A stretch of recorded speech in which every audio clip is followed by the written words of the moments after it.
Hi everybody, it's Julie, Kansas City girl in a Colorado world. Today is Wednesday, March 22nd, 2023.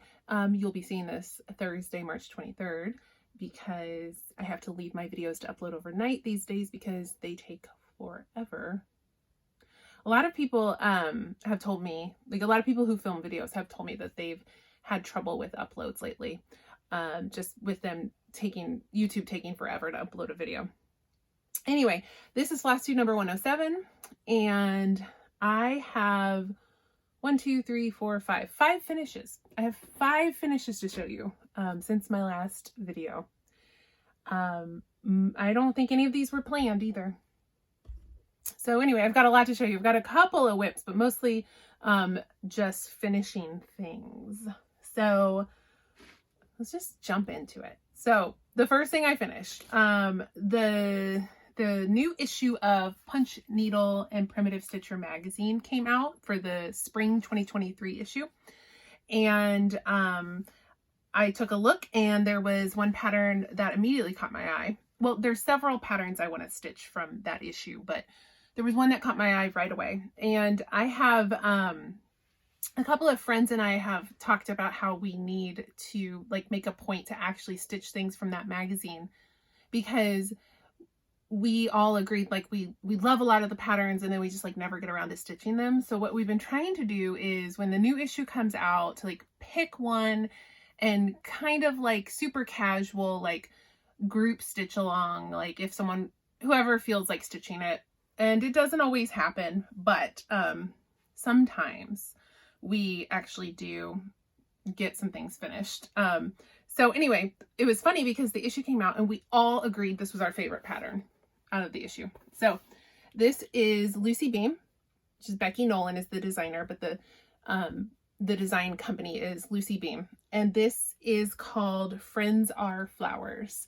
And this was again in the spring issue. So it just came out. So I was like, yep, that's what I want to do. I went and pulled fabric and floss and I stitched this really quick. I think it was maybe 3 days. I didn't have any of the called for floss, so I just used things from stash. I didn't go rogue. I kind of stayed in the family, maybe a little bit of a difference, but the green is pretty similar to what she had. The reds and the pinks are pretty similar. So yeah, I just kind of grabbed things that I had in stash because I didn't have any of the gentle arts that it called for. And then this fabric is a 25 count linen from Stitch Me, and the color is Alpenglow. And because it's 25 count and I did it 2 strands over 2, it came out really big because it's even bigger than a 28 count. So mine is humongous, but I love it and I don't care that it's humongous. I think it looks great.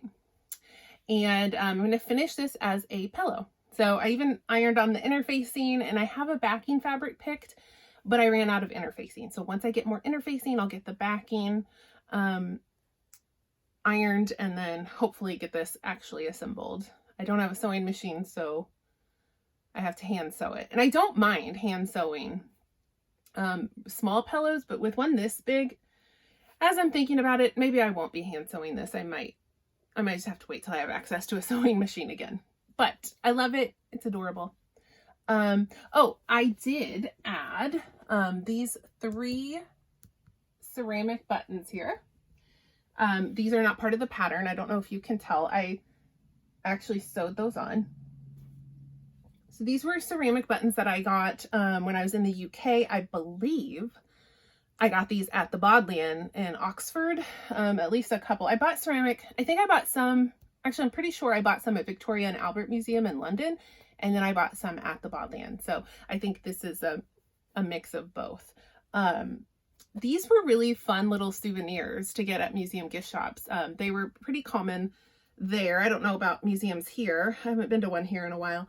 But just these little ceramic buttons, and they print some of their art on the buttons, and then they're really cheap and they take up no space at all, and great souvenir to bring home. But when I saw them, I thought those could definitely work for cross stitch finishes, and I think they look really, really good with this pattern. So that is Friends Are Flowers by Lucy Beam. If you get the spring issue of Punch Needle and Primitive Stitcher magazine, it's in that issue. You should definitely get that magazine. If you don't want to subscribe to the magazine, you can find it for sale at, I've seen it at Joann's. I haven't ever seen it at Michael's. I've seen it at Joann's and I've seen it at Barnes & Noble. So check there. So then I started and finished Cleopatra by Bendy Stitchy Designs. So this was kitted up forever. I've been meaning to stitch this for so long, and it's always like something comes up. Like I've literally like pulled it out, had it in a project bag, like ready to go, and then something else would happen and I would end up not stitching this. So my friend Bridget, the museum stitcher, was having a birthday, and she wanted people to stitch on something with like from a designer with a bee, or the title of the pattern had a bee in it. And so I went through and looked at what I had, and I said, well, I have Bendy Stitchy Cleopatra, I have Barbara Anna this and that, I have, I was kind of telling her what I had, and then I let her pick, and she picked Bendy Stitchy Cleopatra. So this is stitched with the called for sulky floss. So this was a collaboration way back when with a bunch of designers. It was first they did the Moo the Merrier, and they all did like cow designs, and then they did the Meow the Merrier, and they all did cat designs. And so this was Michelle's contribution to Meow the Merrier, and it came with everybody used the same sulky floss pack. So I had gotten that floss pack, so I stitched it with all the called for. The linen is a 32 count mystery. I have no idea. I don't know where it came from. I don't know when I got it. Like I'm drawing a blank. I really don't know what it is. It's a purpley gray with some modeling. It's really nice. I just don't know where it's from. So yeah, so I hand sewed this pillow, and then I put some trim around the edges. This is okay. So I bought an old antique sampler, and this wasn't this was backing one of the samplers. I can't remember exactly what the scenario was. I think it was someone had sewn this old linen onto the back of a sampler, like to protect it, but the linen was falling apart and breaking down. And so I just like removed it. And then I thought, I love like the grungy old look of that. I'm going to keep some of that. Maybe it'll make a good finish, like a pillow backing. And I think it does. It's, if someone could dye this color of linen, it's absolutely stunning. Just a dirty, grungy linen. It's so pretty. It's a beautiful gold. It looks a lot like the Primitive Hair Old Salem, but a little different. It's so pretty though. Anyway, that's my little pillow that I hand sewn pillow. And then I finished. Okay, so then I was back. So those were all like start and finishes, where, a start and a finish is also called a SAF, S-A-F, a term coined by, I believe it was Michelle Bendy Stitchy. And that's when you start something, usually a small, and then you just see it through. You start it and then you finish it. It's a SAF. And I do that pretty often with small patterns, because once I get started, I'm like, well, I might as well just spend a couple days and get this done. But what tends to happen is their impulse starts for me. I don't usually plan SAFs. It's more like something in a magazine catches my eye. I've just got to stitch it right then and there. So I've got a couple more of those kind of patterns coming up. But first, I decided I needed to actually get back to finishing some of my old whips, because I'm trying to finish 40 of my old whips this year. And I was a little bit off the pace. So I went for some low-hanging fruit. I went and looked through my whips and looked at like what I thought was close to a finish, what I thought I could finish. And I grabbed this project that I had started last fall. And this is from Uncanny Kari and D's 20 Stitches. And this is Sailor's Delight. And this is stitched with the called for DMC. And it's on a 14 count Aida that I dyed myself. And when I had put this away, I had the top half done. So I knew it wasn't going to take too long to finish it, and it didn't. I think it took 2 days. So I had to stitch basically like this whole bottom half. And it's pretty intense stitching, just because you have to like pay attention and count. And just, you know, you don't really have like blocks of color. You kind of have to just meander a little bit, but even with that, it didn't take that long. So probably one I should have just finished last year, but for some reason didn't. But that's okay, because it counts towards my 40. And like I said, it was low hanging fruit. It was an easy finish this go around. So what I would like to do with this is get some of that. I think it's a fabric, and I think the designer is Alexander Henry or Alexander McHenry, something like that. And that fabric line does like vintage pinups and vintage like beefcakes, and just I've seen all sorts of like tropical themed, not what am I thinking of, like greaser, like mechanic shop kind of stuff, tattooed vixens, like just all these like pinup kind of style things. So I think I want to find one that's like nautical, with some beefcakes on it, and then finish this as like a project bag, probably with this being like a focus panel, and then that fabric on the back. That's what I think. So anyway, this is Sailor's Delight from Uncanny Kari, and these 20 stitches. There is that. So that was, you know, working towards my 40 finishes, but then I impulse stitched some other stuff.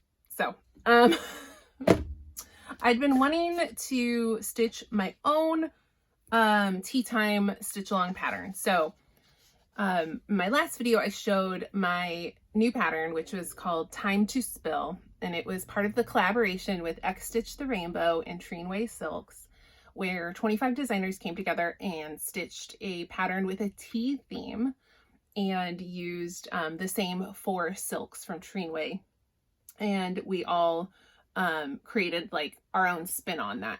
And so I had, being on the road, I didn't have an address, so I had my silks shipped to my friend Alexis, and she stitched my design, and she finished it, and it was wonderful. But it was just like killing me that I didn't get to stitch it, because I really wanted to stitch it. So what I decided to do is there is a DMC conversion with the design, and so obviously I don't have the silks with me, but I thought, well, maybe I'll just do the DMC version and kind of see how that looks, see how that turns out. So I just finished stitching in Cleopatra, and I had a little bit of linen left over. So I decided to take that color and do stitch my pattern with the DMC. And then I copied Alexis and I finished it in a clock still. I couldn't find the white clock that she had used, but I found this clock at Michael's just last week in like the spring decor section. So this is, like I said, the 4 colors of DMC that correlate to the Treenway silks. And this is a 32 count, and it's a mystery linen. I don't know what it's called. And that is Time to Spill. So if you can't see in the negative space, it says spill it. So it's a play on like spill the tea, give me the gossip. So there is that. So that's it's not, I mean, it's still a new release because it just came out a couple weeks ago. This is on my Gumroad. So if you do want this pattern, it's free. Or you can input an amount if you'd like to pay for the pattern, but you can certainly just put 0 and download it for free. And I will link that down below so you can get a hold of that. It's from Hemlock Rye Stitchery. And it's called Time to Spill. All right, so then I had one more impulsive start and finish. So Miriam at Marumi Crafts had showed that she was doing a little stitch along to celebrate spring. But in her culture, and I believe it's a Persian holiday, it's called Neros. and it's a celebration of rebirth, life, all of those things that we associate with like the spring equinox. And in her video, she explains this much better than I will ever be able to. But anyway, Miriam has been designing, and she does really beautiful designs that are almost, I think they're all like based in her culture and in like Persian art style and folklore, and that kind of thing, the things that are really important to her. But she always gives just really beautiful and thoughtful education about like the deities or the holidays or whatever it is that is related to her design. And just, she's just so lovely. I'm going to link her down below, but I highly recommend you go watch her videos because you will learn something with every video. She's got just a nice, soft, soothing like voice and personality, and she's just like almost like a comfort watch for me. She's got such a good energy. So for Neros, she had designed a pattern called Song of Neros, and I kept waffling. I love the design, and I was like, I don't need to be starting anything, but I really like that, and it looks really small, and I kind of kept going back and forth, and then finally March 20th, the day the stitch along was starting, I was like, okay, fine, I'm gonna do it. So I went and bought it, and I kitted it up, and I started it, and I finished it. So this is Song of Neros by Marumi Crafts, and I just did a tiny little change. She had charted some words above here. I think I can't remember what it said right now. But she had some words charted, and then down here she had 2023. And I realized if I left those out, I could make this square, and then that would be a lot easier for finishing. So I decided to just modify it a titch to make mine square. And this is a 40 count color and cotton fabric. I don't know the name of it right now. I'm sorry. It's just like an old scrap I had. And the floss is Dinky Dye's Heartthrob. And I am obsessed. It is the most beautiful, scrumptious, bright red. It's so pretty. And it came out so good. And it stitched up really quick. This took 2 days. And I love it. And I need to get a little square frame. I think it'll be so cute framed in just a tiny little square, little miniature frame. So that was another SAF, another Impulse stitch along. Oh, it's so pretty. I want to go get more Dinky Dye's Heartthrob and do like a humongous red sampler, because that is just scrumptious. That is so pretty. Okay, so those were my finishes, and then I just had a couple of works in progress. So last video I talked about how I had started a Heaven and Earth Designs full coverage, and I was having so much fun with that after the video I couldn't put it away, and I kept going. So I got some more done on that from last time I showed it. So I'm doing meeting on the turret stairs, and I kind of gave some information about that in my last video. This is a watercolor painting that is in Dublin, Ireland, and I have seen it in person. Highly recommend. It is so beautiful, you would not believe. But anyway, I did some more on my Heaven and Earth full coverage, and here it is. So we have her head. I don't think I had her head last time at all. So now we have a head. It was just so fun to stitch. I get it. Like, I get it now. Like when everybody gets bit by the full coverage bug, I never really understood it before, because I would think, well, you stitch and you stitch and you stitch, and like you can't even really see anything.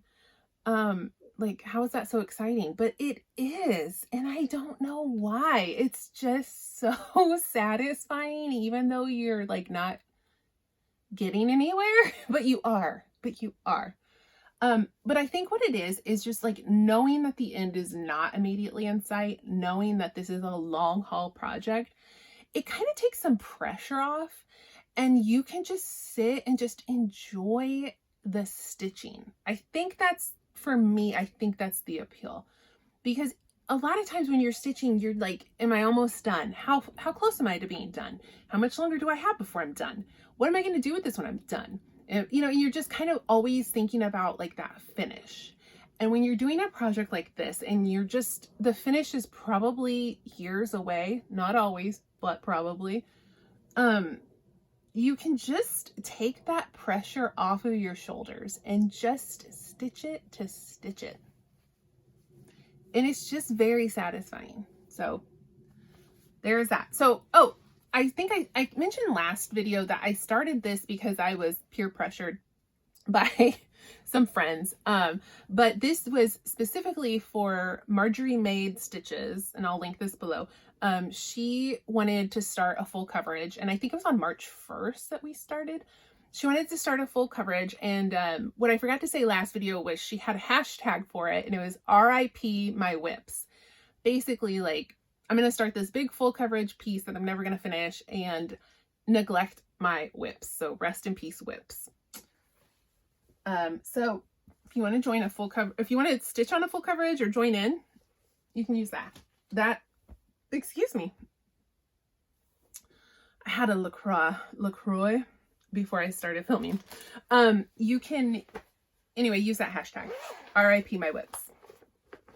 All right, I'm going to show you guys a sneak peek, just a little sneak peek. This is another thing I've been working on.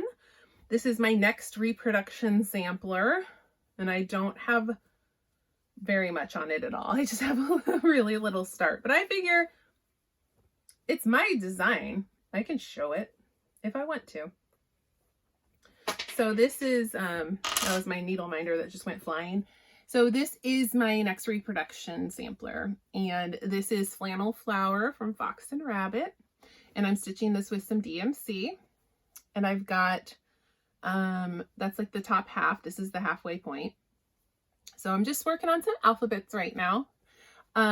There is, so one of the colors on this is a kind of a ghost color, like it's the color of the fabric on the original. So I tried to pick a color that would show up like a little bit, but it is supposed to be kind of blending in with the fabric. It is what I would call a ghost color.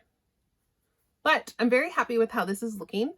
And you can see we've got some eyelet stitches down here on this alphabet. So I've been working Algerian eyelets, which are really fun to do. And I think that's my first specialty stitch on a sampler. So I know it's not real exciting yet, but once we get done with this alphabet, then there's some fun motifs that are going to happen. So just trying to get the kind of boring alphabet done first. Okay, and then my last work in progress. Oh, it's a stitch along. One of those impulse stitch alongs I just had to join at the beginning of the year. No, so I was really trying to resist stitch alongs, but I had to do the Modern Folk Embroidery Modern Folk Embroidery Reaching Skyward, which I have not worked on yet this month. I had to join that. And then I had to join the Fox and Rabbit Royal Gardens because it just looked too beautiful. Unfortunately, I'm really behind because it is large and in charge. It is a big mama jama. It's gonna be gorgeous. It's gonna be so pretty, but it is a big stitch. So in January, we started with this motif here, which I have not finished. Because it's the biggest. It's literally like a third of the pattern. I mean, not really, but it is. It's a ton of the pattern. So, you know, I got a lot done on it, but then February came out and then March came out, and I thought, let me just like kind of move on, and then I'll just come back and work on this as I go. So I don't have February done, and I don't have March done, and I don't have January done, but I did get some progress on this. So last time I showed this, I just had this. So since then, I've done all of this border and started filling in that border. It's just gorgeous. And it's actually really fun to stitch. I really enjoyed stitching this. It's just so big. It just, you know, you just have to be patient. Sorry, it's so big that I can't even like hold it well on this board because this is my fabric cut to size. Like, look how big this thing's gonna be. I mean, I left myself like a generous margin, but it's a big piece. It's really big.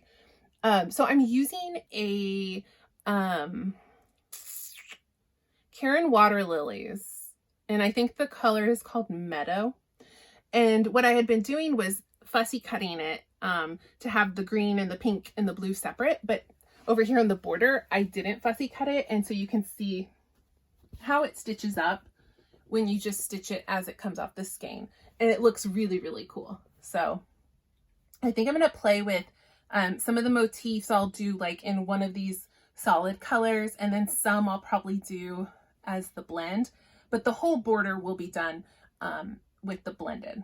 So this is 36 count ballet slippers from Fox and Rabbit. But I do have a piece that's very neutral and peachy. Sometimes ballet slippers has a little bit more pink to it. My piece is not very pink. And I'm just letting you know that in case you're going, that doesn't look like ballet slippers. I think it just depends on time of year, weather, all those weird factors that can affect how things dye. Ballet slippers sometimes is a pinky peach, and sometimes it's more of like a golden peach. So it's still absolutely stunning. But I always want to like clarify that in case people are like, that's not what my ballet slippers looks like. I know. It can vary a little bit. So that is tired. That's my stitching. Haul. I've been good. So I did, I bought that pattern, Song of Neros from Miriam. And then I got one other impulse purchase. This is so not anything I was looking to buy. I was on Amazon looking for something and these kits came up and I just kind of fell down a rabbit hole and I found this one. It's a Highland Coo and he's wearing a little tam in a scarf, and I just thought he was so cute, and he reminded me of my trip to the UK and Scotland, and so I thought I'm gonna stitch him someday as a little, reminder of the wonderful trip we took in September. So it's a kit from Pana. It was very reasonable. I think I paid like 20 something maybe. And I haven't like opened it and dug in there yet, but it looks like the floss looks like DMC. It looks just like DMC, but they don't use DMC numbers. So I think the trouble is that when you're done stitching it, you can't like pass it on because who wants to figure out all those DMC? But like, I'm sure they're DMC floss. Anyway, it's available so I should tell you, if someone's just out there dying over this kit and needs to know, it's from Pana and it's called Joe the Hipster. Weird name, but that's what it is. It's a Highland Coo, but it's called Joe the Hipster. And if you search like cow cross stitch in Amazon, that doesn't come up. So you have to search Joe the Hipster. All right, that's all the stitching. That's it. So I'm going to talk about some books. So if you aren't interested in book talk, just head on out now and you won't miss a thing. All right, let's talk some books. I've read quite a few. So I continued on with my ABC Kindle Unlimited challenge. So I think I explained last video. I am just wanting to enjoy my Kindle Unlimited subscription and also just kind of push myself to read some different things. So I'm doing an ABC challenge where I'm finding a book that starts with a letter of the alphabet and I'm going in order. So for A, I read Anastasia. For B, I read something like Beautiful Corruption. It sucked. I talked about that last video. Okay, so for C, I read Corrupt by Penelope Douglas. So Penelope Douglas is an author who I have read before and really enjoyed some of it. They're a difficult author for me because The writing is excellent. You get engaged, you know, page turners. Like, I cannot put their books down, but sometimes the subject matter is just not a vibe for me, because Penelope Douglas writes like taboo romance, so dark romance, dark themes, and that does not bother me. The real issue I have with some of Penelope Douglas's books is that they are often set in high school, or like just out of high school. And I just don't need explicit sex scenes about high schoolers. I don't think anybody needs that. I'm honestly not sure how it's legal, but whatever. So there were a couple books that I read of theirs that, like, I could acknowledge that, like, the story was there, the writing was good, but like, I just was not comfortable with like the subject matter. So I just put this warning out, because that the author is, they're not for everybody. They're not for everybody. So Corrupt is a bully romance. So luckily this one features people who have graduated from high school. There's a couple of flashbacks where they're the kids are like 16 to 18, but like the explicit stuff like happens after high school, like, and they're, you know, they're consenting adults. So anyway, it's a bully romance. So bully romance is just what it sounds. It's usually like a male love interest is really mean to the female love interest. But a lot of times it's because, you know, they're like secretly in love with them or whatever. There's all different reasons why it happens. And I shouldn't say it's always male, female. I know there's actually a really popular genre of like male bully romance. But anyway, that's a bully romance is just what it says. So for a lot of people, this is not a genre that they enjoy at all. But if it's a genre that you are like wanting to dip your toe in, I think that Corrupt by Penelope Douglas is a really good, it's a really good one, because for me, it wasn't like, they weren't too mean. If that, I mean, they were mean, but they weren't, I don't know, I didn't feel like they always like totally crossed a line. And when that line was getting crossed, like, there were repercussions and consequences, and like, yeah, I don't know how to say this without being spoilery, but so Corrupt features a group of boys. Well, they start as like they've graduated high school, and they like come back to like wreak havoc in town on Devil's Night. Devil's Night is Halloween, or the day before Halloween, something like that. And basically they run around town and they pull pranks and whatever. So the boys have come back to town from college to do some pranks. And there is, I can't remember names because I read this like 3 weeks ago. The names are gone. Like, I could tell you what happened in the story, but the names are gone. Anyway, the female love interest gets kind of tangled up into like their prank night. And then some stuff happens. We don't know what. So this isn't a spoiler, but a few of them end up in jail. So a lot of the book is like flashbacks to that night, and then coming forward a few years where they're out of jail. And we don't know what happened. We don't know why they went to jail, but we know it was related to this night. And we know that they are seeking revenge on the female love interest because they think that she is responsible for them going to jail. So through the flashbacks, you're learning what happened that night. And then you're coming into like the current day where they're like they're bullying her. They decide they're just going to like ruin her life. So that's the premise. And that's where the bullying comes into, because they like target this woman to like take her down for revenge for what happened that night. So I really liked it. There's a lot of words to say. I thought it was really good. No, it was a really quick, like, Penelope Douglas's books aren't short. Like, I think this one was over 400 something pages, but they read really fast because like they're just so wild that you're just like, I can't put this down. Always really explicit sex scenes also, so they're like nice and spicy.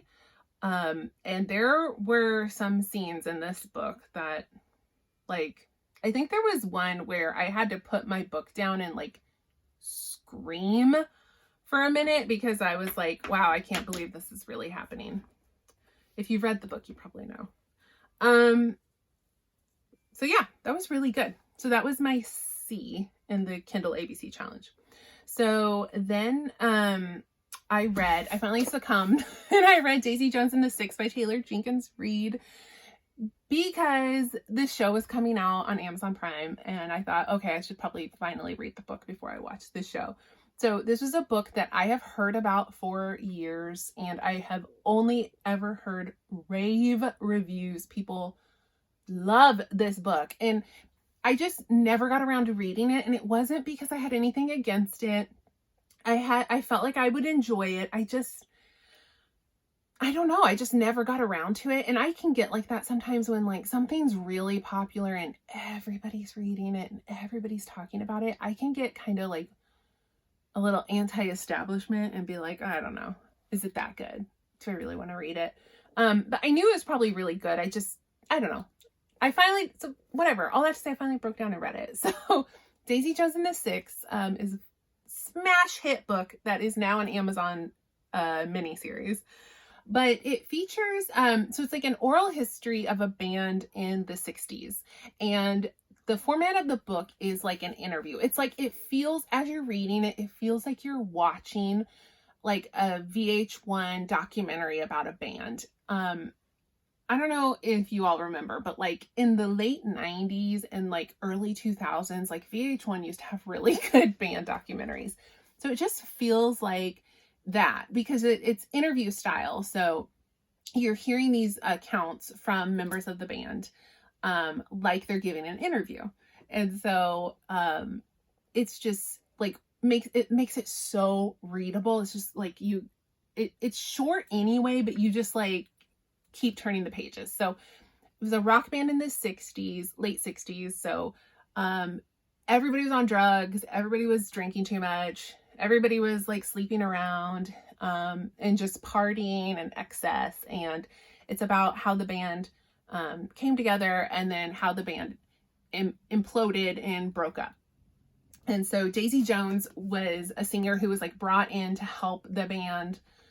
Like she was supposed to just feature on like one song and then it became a smash hit and everybody loved her with the band. So then she joins the band and there's just a lot of drama. It's super messy. It's just so good. It's so good. It really, like, the hype is real. This book is wonderful.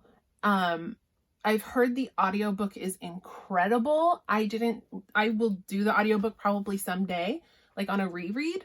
But even just reading it, it's just amazing. But the audiobook features all different voice actors for each part. So it just takes it to that next level again of feeling like you're like watching a documentary. So good. So good. Like I devoured this. I loved it. The hype is real. Check it out. Seriously. And I'm going to watch this show on Amazon probably like next week. So I can't wait.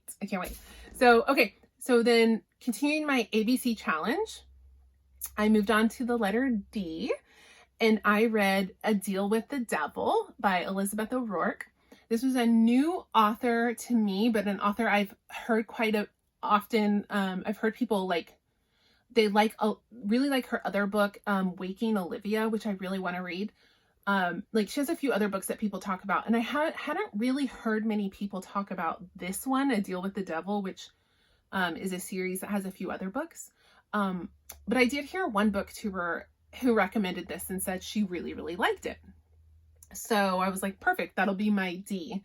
And so this features a woman who's living in, I think they're in LA. Is it LA? It's got to be LA. She's living in LA. She's trying to write her first novel. And she's gone through a bad breakup, and her boyfriend is now, or her ex-boyfriend is like a super famous like movie star now. So she moved out to LA to like support him in his career, and then like he dumped her. And so she's out there like trying to make ends meet, working as a waitress, trying to write her novel, and just not having a good time at life. So anyway, her best friend is going on an extended vacation, and he's a personal assistant to a plastic surgeon to the stars. And so he's like, can you like come fill in for 6 weeks and, you know, be like, it pays really, really well. You need money, like come do my job for 6 weeks. And then when I'm back, like, you know, move on. And so she's like, fine, whatever. And so of course the plastic surgeon to the stars is like a grumpy jerk who like is gorgeous, but is like a total mess, and they butt heads and they don't like each other and all that. But then they fall in love, right? Like this isn't a spoiler. This is what happens. This is what happens in these romance books. So I loved it. I loved this book. Like to me, this was just such a perfect, like contemporary romance, Kindle Unlimited kind of book. It's not really dark. I mean, there's some heavier themes. There's some things that are, I guess, a little bit dark, but it's not like a dark romance. It's not, like they have some dark things going on, but they're not dark.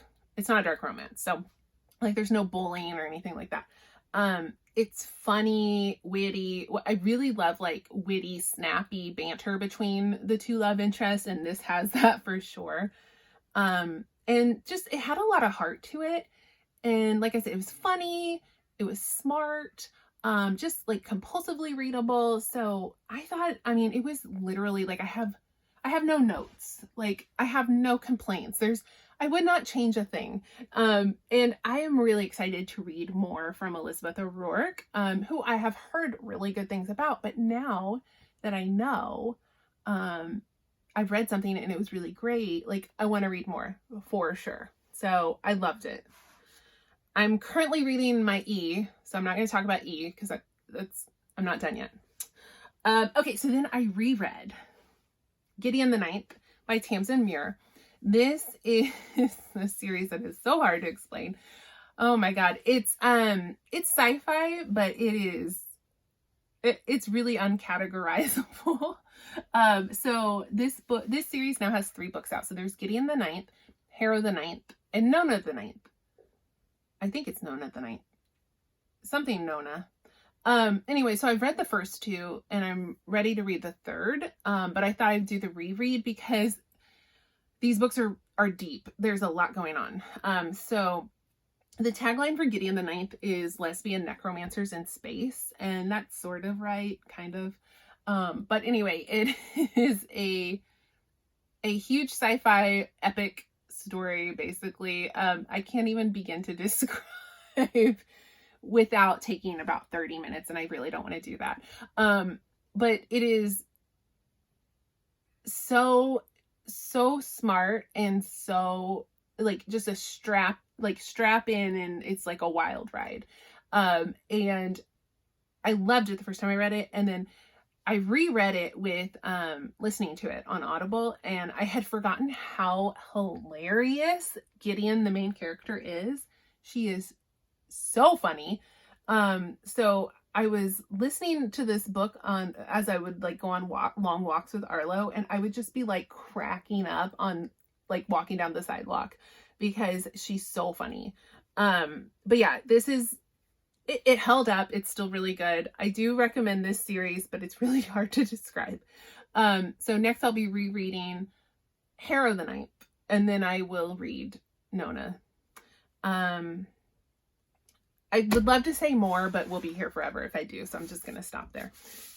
Okay. So then I read the sequel to Ninth House by Leigh Bardugo. This is Hellbent. I don't even want to talk about what happened up here on my copy from Target and their stupid sticker that they put on there. It looks so bad and I'm really upset about it. So, okay. So Ninth House, the first book in this series, is Leigh Bardugo's first adult novel. So she previously wrote young adult with Shadow and Bone trilogy and the Six of Crows duology. And so this is her foray into adult. This features Alex Stern. She's a freshman at Yale, and she is part of a magical, like, secret society. So this book is kind of like a mystery thriller kind of book with some like occult and magical vibes. Leigh Bardugo is such a good writer. It just, I could read anything. Like, she could be writing about anything and I will be entertained because she is a really good writer. So Ninth House is like our introduction to this secret society at Yale. And then Hellbent is just like the follow-up. So I can't really go into a lot of like plot things without being spoilery. But essentially, like, Alex finds herself in like a murder mystery, and she's trying to solve that. But you also get like this like slice of life of Yale and all of the inner workings of these secret societies at Yale. And then some stuff goes down in the first one, and then this is just like, I can't explain it without spoiling. I can't. But yeah, it was great. This was great. Here's what I'll say about Ninth House. A lot of people did not like it. It's really one of those books. It's really divisive. People are like hit or miss. Some people love it and some people don't. And when I talk about it, people are like, I couldn't get through it. I didn't like it. And then other people are like, God, it was so good. So, what I will say is they are really, really slow suspense mysteries. I can't even call them thrillers because they're not. There are moments where you get like some action, but it's a very slow meandering plot. There's usually a couple of like mystery thread lines we're following, a couple of murders that we're following, trying to see if they connect or how they connect, and sometimes they don't. So there's like some red herrings thrown in there too. But I can totally see why some people don't like them. I totally get it.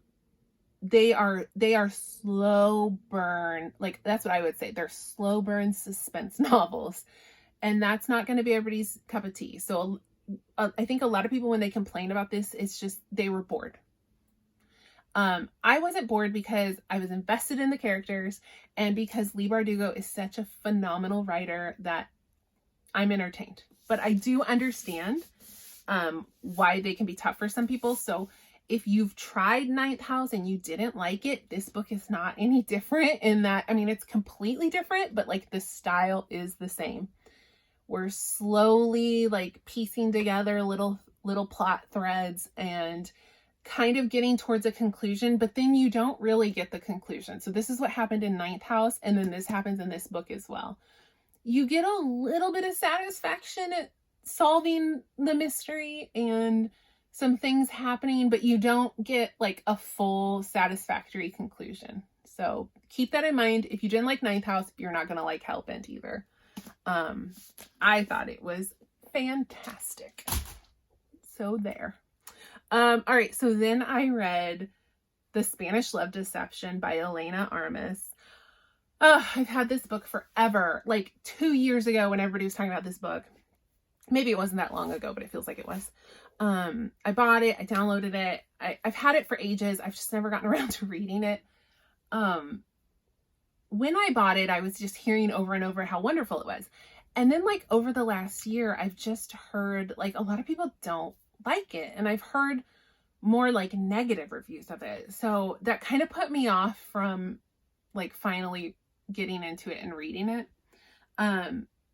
Because it's been getting really mixed reviews. So it's a contemporary romance, and it was originally like a self-published, I think like Kindle Unlimited type book that got so popular that the author pulled it, and now it's like published traditionally. You can buy it as a paperback at Target. And it features a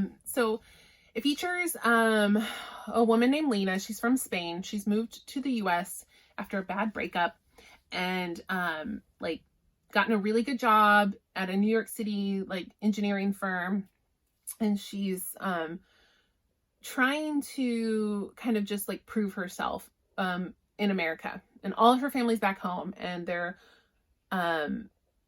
there's a lot of like drama because like the breakup in Spain was so bad, and so she just feels all this pressure to be like successful and bounce back.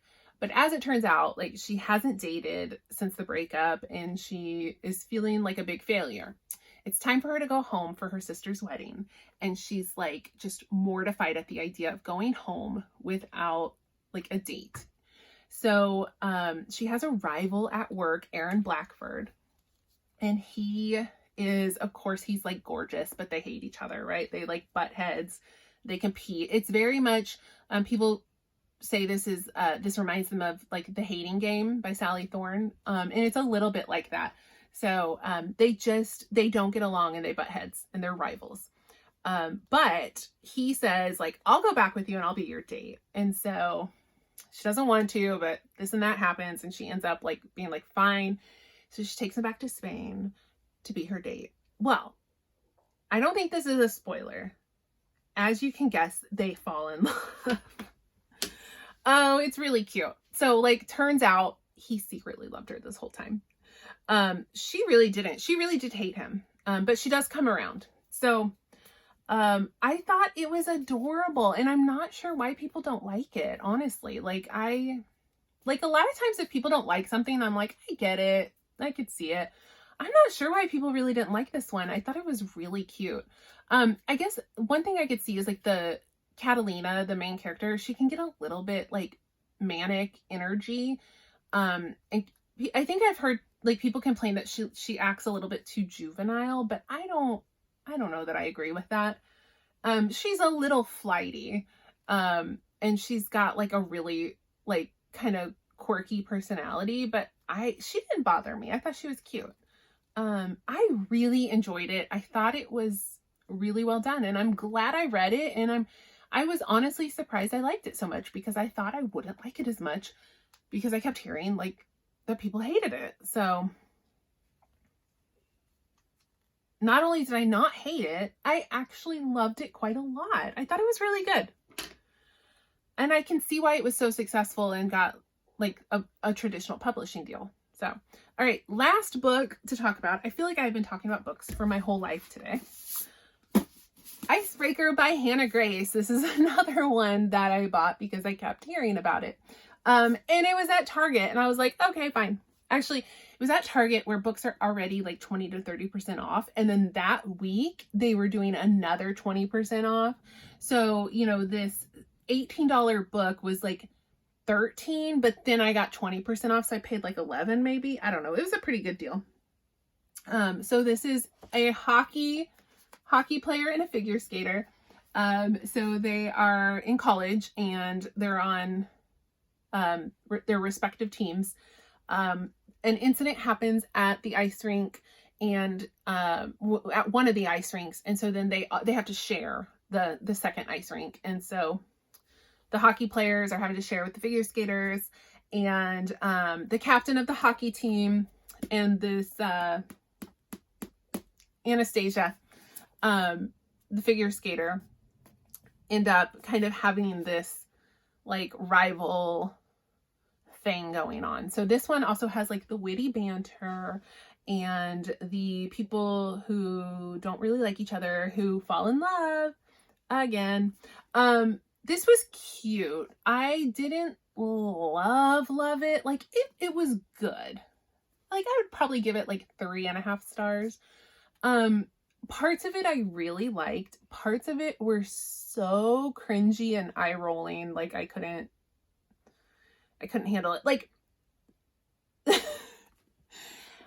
maybe I'm just out of touch and I don't understand Gen Z, but like some of the ways that they communicated, I was like, you cannot convince me that 19-year-old, 20-year-olds like talk to each other like that. I don't believe it.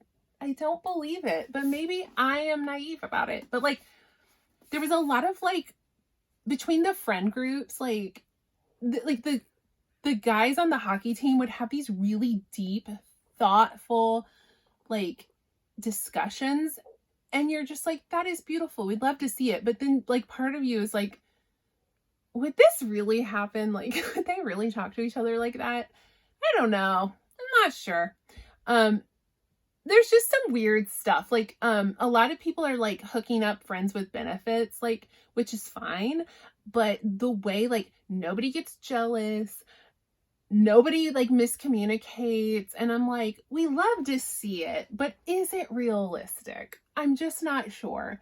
So, once you like just kind of suspend belief about some of that stuff, like, it's fun. It's a fun story.